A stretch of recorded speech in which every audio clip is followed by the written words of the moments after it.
I'm adopted, and my biological mother was 17, and so was my biological father. She was 7.5 months pregnant when she decided to go to Planned Parenthood, which is the largest abortion provider in the world, and they counseled her to have a late-term saline abortion, which is a saline salt solution that is injected into the mother's womb. The baby gulps that solution, it burns the baby inside and out, and then she is to deliver a dead baby within 24 hours. And to everyone's great shock and surprise, I didn't arrive dead but alive on April the 6th, 1977 in a Los Angeles County abortion clinic. What's fantastic about this, about the perfect timing of my arrival, is that the abortionist was not on duty yet. So he wasn't even given the opportunity to continue on with his plan for my life, which was death. And I know that I am in a government building, and a beautiful one it is, and I love your country as well as my own. But I know in the age that we live in, it is not at all politically correct to say the name of Jesus Christ in places like this. To bring him into these sorts of meetings, because his name can make people so terribly uncomfortable. But I didn't survive so I could make everyone comfortable. I survived so I could stir things up a bit. And I have a great time doing it.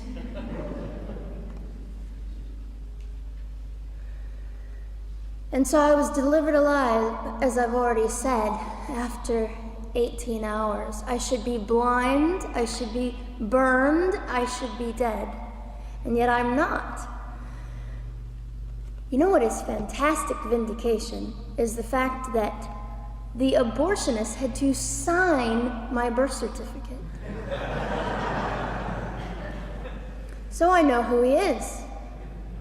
And it also says, for any skeptic listening, on my medical records, born during saline abortion.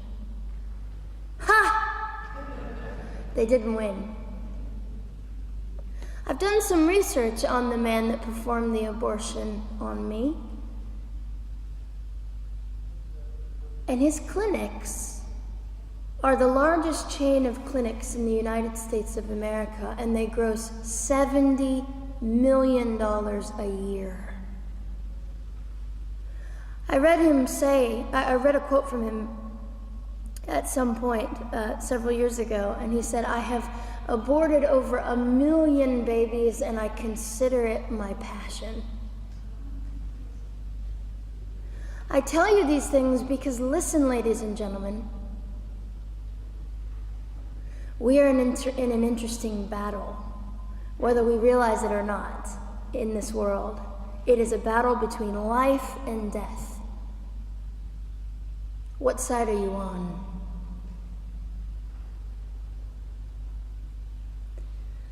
So a nurse called an ambulance and had me transferred to a hospital, which is absolutely miraculous. Generally, the practice at the time, and up until 2002, was, in my country, was to end the life of an abortion survivor by strangulation, suffocation, leaving the baby there to die, or throwing the baby away.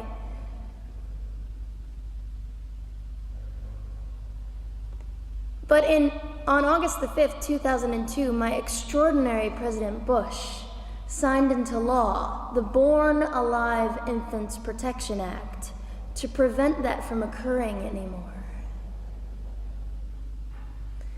You see, we're playing for keeps. We're playing I'm hoping to be hated by the time that I die, so that I can feel God about me and understand what it was to be hated. He was hated. Christ was hated. And not that I look forward to being hated, but I know along my journey, I know I'm already hated because I declare life.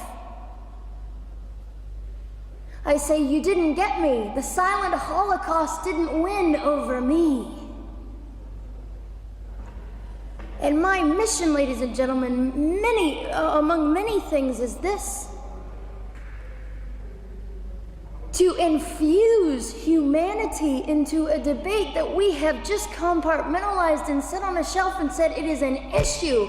We have removed our emotions. We are becoming harder. Do you really want that? How much are you willing to take, and how much are you willing to risk to speak the truth in love and graciousness and stand up and at least be willing to be hated? Or at the end of the day, is it all about you or me? And so, after that, I was placed in an emergency foster care home where they decided they didn't like me very well, and as I'm fond of saying, I don't know how you could not adore me right from the start. What is wrong with these people? But they didn't. You see, I've been hated since conception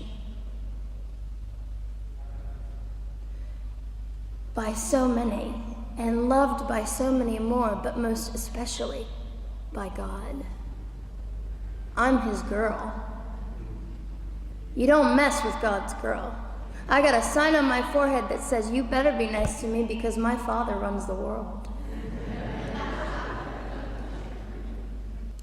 So after I was placed in the mean home, I was taken out of the mean home and placed into another home, a beautiful home, Penny's home. And she said by this time I was 17 months old, 32 pounds of dead weight, and diagnosed with what I considered to be the gift of cerebral palsy, which was caused directly by the lack of oxygen to my brain while I was trying to survive. Now, I am just compelled to say this. If abortion is merely about women's rights, ladies and gentlemen, then what were mine?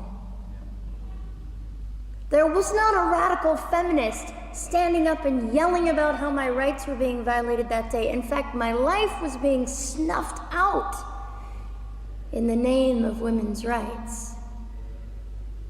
And ladies and gentlemen, I would not have cerebral palsy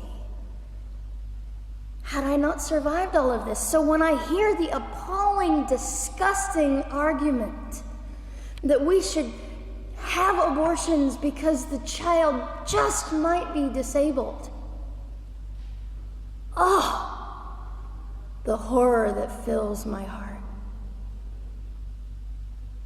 Ladies and gentlemen, there are things that you will only be able to learn by the weakest among us.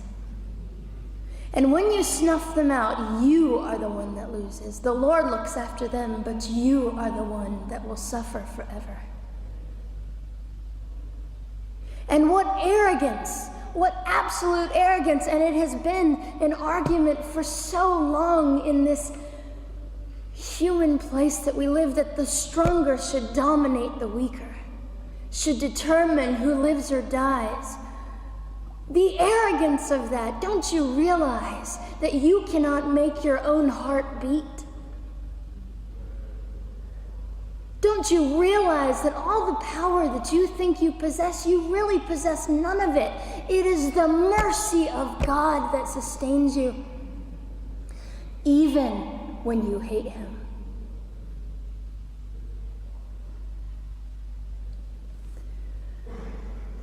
So they looked at my dear Penny and they said, Gianna will never be anything, which is always encouraging. And she decided to ignore them, and she worked with me 3 times a day, and I began to hold up my head, and they said, well, Gianna will never this and never that. Long story shorter, I was walking by the age of 3.5 with a walker and leg braces, and I stand up here today with a mild little limp and without a walker and leg braces.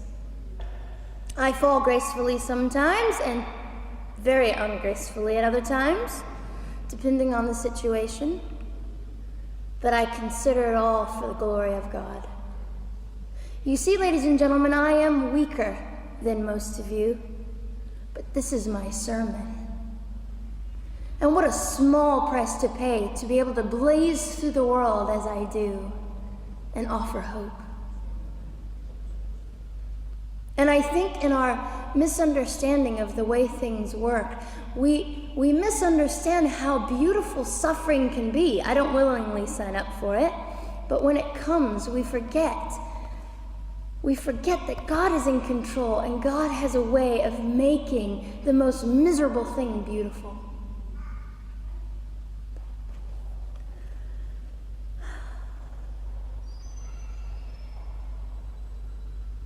I have met my biological mother.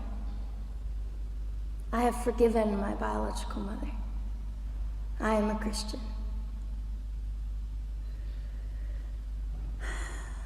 She's a very broken woman. She came to an event I was having 2 years ago, showed up unannounced, and said, "Hello, I'm your mother." And it was a very difficult day. And yet, while I was enduring all of this, you'll probably think I'm silly, but I was sitting there and I was thinking, I don't belong to you. I belong to Christ. I'm his girl, and I'm a princess.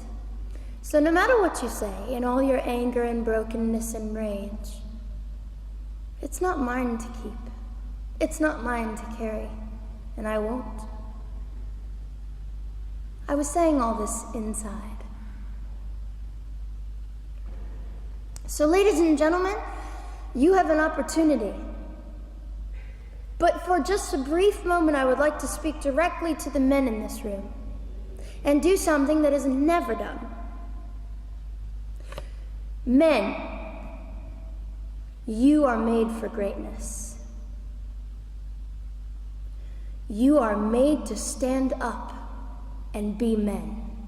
You are made to defend women and children, not stand by and turn your head when you know murder is occurring and do nothing about it. You are not made to use women and leave us alone. You are made to be kind and great and gracious and strong and stand for something. Because men, listen to me, I am too tired to do your job. Women, you are not made for abuse. You are not made to sit and not know your worth and your value. You are made to be fought for forever.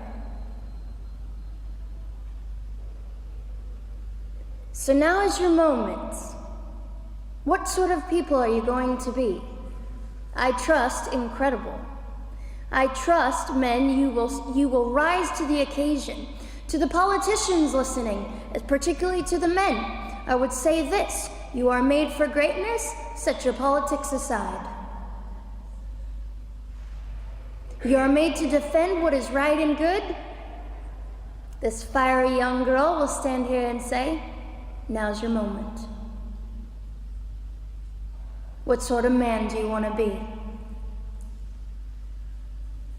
A man obsessed with your own glory, or a man obsessed with the glory of God?